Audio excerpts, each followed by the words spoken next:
കോഴിക്കോട് ജില്ലയിലെ പ്രധാനപ്പെട്ട 2 മണ്ഡലങ്ങളാണ് എലത്തൂരും വടകര എന്ന് പറയുന്നത്. അതിൽ ഇമ്പോർട്ടൻ്റ് വടകരയാണ് എപ്പോഴും ചർച്ച ചെയ്യപ്പെടുന്നത്. ചേട്ടന് ഇത്തവണ AK ശശീന്ദ്രനും KK രമയും ഒക്കെ തന്നെ അവിടെ മത്സരിച്ച് നിയമസഭയിൽ എത്തും തോന്നുന്നുണ്ടോ? അതായത് എലത്തൂർ എന്ന് പറയുന്നത് CPMൻ്റെ ശക്തി കേന്ദ്രമാണ്. എലത്തൂർ ഇപ്പോൾ ജയിച്ചിരിക്കുന്നത് മന്ത്രിയായിട്ടുള്ള ശശീന്ദ്രനാണ്. എലത്തൂർ ശശീന്ദ്രൻ ജയിക്കുന്നത് ശശീന്ദ്രൻ്റെ പാർട്ടിയുടെ മിടുക്കൊന്നുമല്ല. അവിടെ CPMൻ്റെ വോട്ട് ബാങ്ക്, CPM പ്രവർത്തകരുടെ അക്ഷീണ പ്രവർത്തനം കൊണ്ടാണ് ശശീന്ദ്രൻ ഈ പറയുന്ന വടകര ഒട്ടും മോശമല്ല. വടകര പാർട്ടിയുടെ ശക്തി കേന്ദ്രമാണ്, എന്നിട്ട് പോലും തോക്കുന്നു. അത് അവരുടെ കയ്യിലിരിപ്പുണ്ട്. അത് നമുക്ക് രണ്ടാമത്തെ വിഷയമായിട്ട് സംസാരിക്കാം. ഇപ്പൊ എലത്തൂരിനെ കുറിച്ച് നമ്മൾ സംസാരിക്കുമ്പോൾ എലത്തൂർ എന്തുകൊണ്ട് ശശീന്ദ്രൻ ഇനി സ്ഥാനാർത്ഥിയാകുന്നു എന്ന് ചോദിച്ചാൽ, ശശീന്ദ്രൻ്റെ 1 വയസ്സ് ഇത്രയായി. രണ്ടാമത് ഈ മന്ത്രിസഭയിൽ, പിണറായി മന്ത്രിസഭയിൽ ഏറ്റവും കൂടുതൽ കെടുകാര്യസ്ഥതയുടെ അങ്ങേയറ്റം ഉള്ളൊരു പേരുകാരനാണ് ശശീന്ദ്രൻ. ശശീന്ദ്രൻ്റെ വകുപ്പിൽ ഉണ്ടായിരിക്കുന്ന നാളിതുവരെ കേരള ചരിത്രത്തിൽ ഇതുവരെ ഇല്ലാത്ത രീതിയിലുള്ള കാര്യങ്ങളാണ് സംഭവിക്കുന്നത്.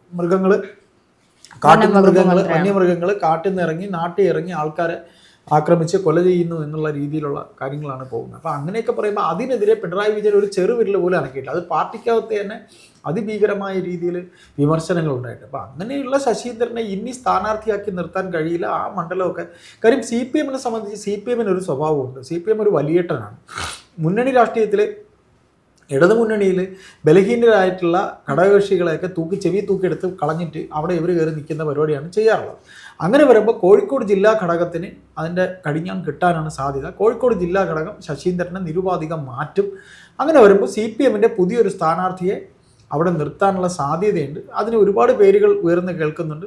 അതിൽ പ്രദീപ് കുമാറിൻ്റെ പേര് വരെ കേൾക്കുന്നുണ്ട്. പ്രദീപ് കുമാറിൻ്റെ പേര് കേൾക്കുന്നുണ്ട്. വേറെ യുവജനങ്ങൾ നേതാക്കൾ, പ്രൈവറ്റ് സെക്രട്ടറി ആയിരിക്കുന്ന പ്രദീപ് കുമാറിൻ്റെ പേരുണ്ട്. വേറെ പലരുടെയും പേരുകളൊക്കെ കേൾക്കുന്നുണ്ട്. ശശീന്ദ്രന്റെ കേസിൽ NCP ആണ് തീരുമാനം എടുക്കണമെങ്കിൽ. NCP 2 കീറാറ്റാണ് ഇപ്പം നിൽക്കുന്നത്. അജിത് പവാർ പക്ഷമുണ്ട്, ശരത് പവാർ പക്ഷമുണ്ട്. ഇപ്പോൾ ഇവർ തന്നെ ഈ പറയുന്ന നമ്മുടെ കുട്ടനാട് MLA തോമസ് കെ തോമസിന് മന്ത്രിയാവണമെന്ന് പറഞ്ഞു.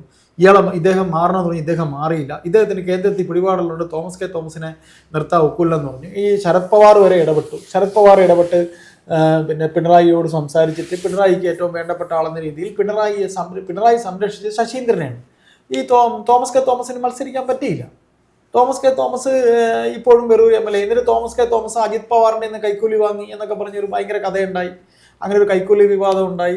മന്ത്രിയാവാൻ വേണ്ടിയിട്ട് തോമസ് കെ തോമസിനെ ആക്കണമെന്ന് പറഞ്ഞ് NCP കൂറുമാറി കോവൂർ കുഞ്ഞുമോനെ ഉൾപ്പെടെ കുറേ പേരെ കൊണ്ടുവന്ന് നിയമസഭയിൽ ഒരു പോർഷൻ മാറി അവരിയ്ക്കാൻ പോകുന്നു. ശശീന്ദ്രനെ പുറത്താക്കണമെന്ന് ആവശ്യം വെക്കാൻ പോകുന്നു. അത് പറയാൻ വേണ്ടി കോഴ വാങ്ങി എന്ന് പറഞ്ഞ് ഇങ്ങനെയൊക്കെയുള്ള കുറേ മുന്നണിക്കകത്ത് ഇപ്പോൾ LDF എന്ന് പറയുന്ന മുന്നണി എന്ന് പറഞ്ഞാൽ മറ്റു മുന്നണികളെ പോലെയല്ല. LDFന് കുറേ മര്യാദയും കുറേ അടുക്കും ചിട്ടയും CPM എന്ന് പറയുന്ന പാർട്ടി നയിക്കുന്നത് കൊണ്ട് ജനാധിപത്യം കുറവാണ്. പക്ഷെ പറയാനുള്ളത് അതിനകത്ത് അവർക്ക് ഫോറത്തിനകത്ത് പറയാൻ പറ്റും. കേഡറിസം അവർ ഇതിനകത്ത് കാണിക്കുന്നില്ലെന്നേ ഉള്ളൂ. പക്ഷെ കുറച്ച് നീറ്റാണ് കാര്യങ്ങളൊക്കെ. പക്ഷെ വലിയേട്ടൻ മനോഭാവത്തിൽ CPIയെ പോലും ചെവി തൂക്കിയെടുത്ത് മാറ്റിയിരുത്തിയിട്ട് ഇവർ പോയി സ്ഥാനാർത്ഥികളാകാറുണ്ട്. കാര്യം ഇവരെ സംബന്ധിച്ച് ഇവർക്ക് കൃത്യമായിട്ട് ഇപ്പോൾ ഏതാണ്ട് 60-ലധികം MLA ഇവർക്ക് തന്നെയുണ്ട്. CPMന് 60-65 MLA. രണ്ടാമതൊരു ടൈം ജയിച്ചു വന്നവർ 30 കൂടുതൽ വരെ ഉണ്ടെന്നാണ് തോന്നുന്നത്.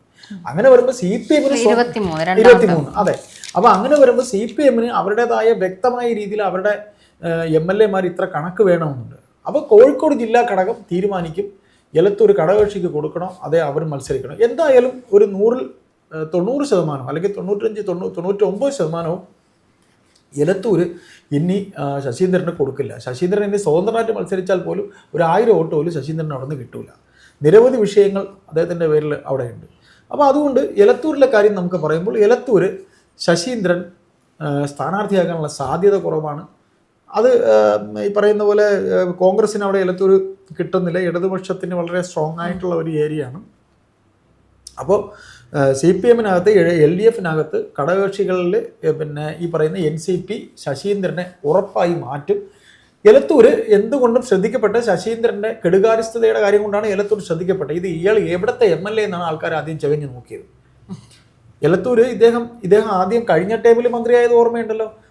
പിന്നെ ഹണി ട്രാപ്പിൽ വീണ് അത് മോശപ്പേര് വന്ന് എന്നിട്ടും പിണറായി വിജയൻ അദ്ദേഹത്തെ സംരക്ഷിച്ച് പിന്നെയും അദ്ദേഹം മന്ത്രിയായി കയറി വന്നു. ഇപ്പോൾ രണ്ടാമത് മന്ത്രിയായി ഇരിക്കുന്ന സമയത്ത് ഇത്രയും ഇപ്പോൾ തന്നെ നമ്മൾ കേൾക്കുന്ന വേറൊരു ഏറ്റവും വളരെ ഇതായിട്ട് നിൽക്കുന്ന ഒരു കാര്യം ജോസ് കെ മാണി എന്ന് പറയുന്ന നേതാവ്, മാണി ഗ്രൂപ്പിന്റെ നേതാവ്, ഇവർക്ക് വനം വന്യജീവി പ്രശ്നവുമായി ബന്ധപ്പെട്ട് നിയമസഭ നമ്മൾ കൂടണം, നിയമസഭയിൽ ഈ വിഷയം സംസാരിക്കണം, നിയമസഭ വിളിച്ച് കൂട്ടണം എന്ന് പറഞ്ഞിട്ട് സർക്കാർ ഇതുവരെ അത് ഏറ്റെടുത്തിട്ടില്ലല്ലോ. അതിനെ കയറി വെറുതെ ചെവി കൊടുക്കാൻ ചെന്നല്ലോ ശശീന്ദ്രൻ പോലെ പറഞ്ഞു. ശശീന്ദ്രൻ അടുത്തപ്പോൾ പിണറായി വിജയൻ പറഞ്ഞു മിണ്ടാതിരി, ഞങ്ങൾക്കറിയാം സംസാരിക്കാനെന്ന് പറഞ്ഞു. രാമകൃഷ്ണൻ പറഞ്ഞു, ടി പി രാമകൃഷ്ണൻ പറഞ്ഞു. അപ്പോൾ അത് അങ്ങനെ ഉള്ളൊരു വിഷയം നിൽക്കുന്നുണ്ട്. അപ്പോൾ ശശീന്ദ്രനെതിരെ നിരവധി ആരോപണങ്ങൾ നിൽക്കുന്ന അവസരത്തിൽ ഇങ്ങനെ ഒരാൾ അവിടെ നിർത്താൻ അവർ തയ്യാറാണ്. അപ്പൊ എന്റെ ബലമായ സംശയം എന്ന് പറയുന്നത് അപ്പൊ UDF അവിടെ സാധ്യത കൂടുതലാവുന്ന ഒരു ഇല്ല, UDF സാധ്യത ഒന്നും അവിടെ വരില്ല.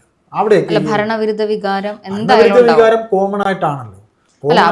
അവിടെ ഒരു മണ്ഡലത്തില് ഒരു മന്ത്രി ഉണ്ടായിട്ട് പോലും ഇതാണ് അവസ്ഥ എന്നുള്ള ഒരു ഇമേജ് വരില്ലേ? അല്ല, അങ്ങനെയാണെങ്കിൽ അവർ ഏറ്റവും നല്ലൊരു കാൻഡിഡേറ്റിനെ അവിടെ നിർത്തണം. കാര്യം കോഴിക്കോട് അവരെ സംബന്ധിച്ച് അവർക്ക് നിരവധി ആൾക്കാർ സ്ഥാനാർത്ഥിയാവാൻ വേണ്ടി ഉടുപ്പ് വെച്ചിരിക്കുന്നവരുണ്ട്. അല്ല, പ്രദീപ് കുമാറിന്റെ സാധ്യത നമുക്ക് തള്ളിക്കളയാൻ പറ്റില്ല. പ്രദീപ് കുമാറിന് CPM-ന്റെ സ്ഥാനാർത്ഥി, അദ്ദേഹം അവിടെ എങ്ങനെയായിരിക്കും? അദ്ദേഹം ഒരു ജനസമ്മതനായ നേതാവാണ്. അദ്ദേഹത്തിന് കോഴിക്കോട് എവിടെ നിന്നാലും അദ്ദേഹത്തിന് എല്ലാവർക്കും അറിയാം. അപ്പോൾ അതുകൊണ്ട് അത് നമുക്ക് നോക്കാം. പക്ഷേ കോൺഗ്രസിനെ സംബന്ധിച്ച് ഒരു നല്ല കാൻഡിഡേറ്റിനെ ഇട്ടാൽ നല്ലൊരു മത്സരം നടക്കും. പിന്നെ BJP-യുടെ കാര്യം നമ്മൾ പറഞ്ഞില്ല.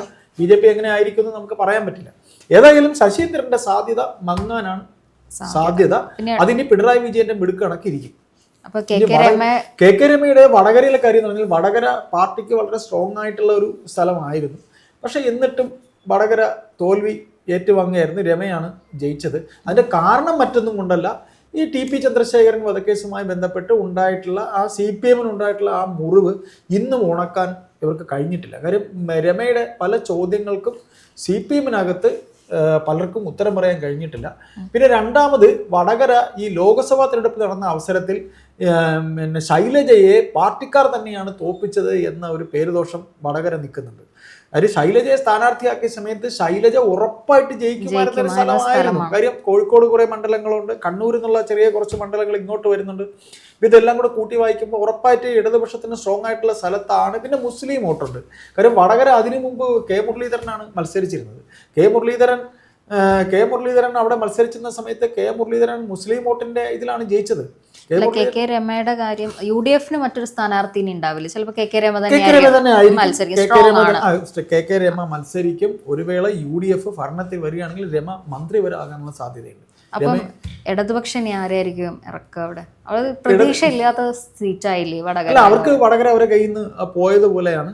അതിന് ഏതെങ്കിലും ഒരു ബലിയാടനെ അവരാക്കും, ഏതെങ്കിലും ഒരു യുവജന നേതാവിനെ ആക്കും. പക്ഷെ അവർ നന്നായിട്ട് പണിയെടുക്കും കേട്ടോ. അവർക്ക് ജയിപ്പിക്കണം. വിഷയത്തിൽ നമ്മൾ കണ്ടതാണ്. അതെ, അവരുടെ തന്നെ കൂടെയുള്ളവരുടെ തന്നെ കാഫിർ പ്രയോഗമൊക്കെ ഇറക്കിയതാണ്. അപ്പൊ അതുകൊണ്ട് വടകര രമ ജയിക്കുകയാണെങ്കിൽ രമ തന്നെയായിരിക്കും UDF സ്ഥാനാർത്ഥി. രമ ചിലപ്പോൾ മന്ത്രിയാവാൻ വരെ സാധ്യതയുണ്ട്. CPM അതനുസരിച്ച് രമയ്ക്കെതിരെ ഒരു സ്ഥാനാർത്ഥി ഇട്ടിരുന്നാലും TPയുടെ ആത്മാവ് ഇപ്പോഴും വടകരയിൽ ഉള്ളത് കൊണ്ട് തന്നെ TPയോടുള്ള സ്നേഹം അവിടുത്തെ കമ്മ്യൂണിസ്റ്റുകാർ തന്നെ രമയെ ജയിപ്പിക്കും.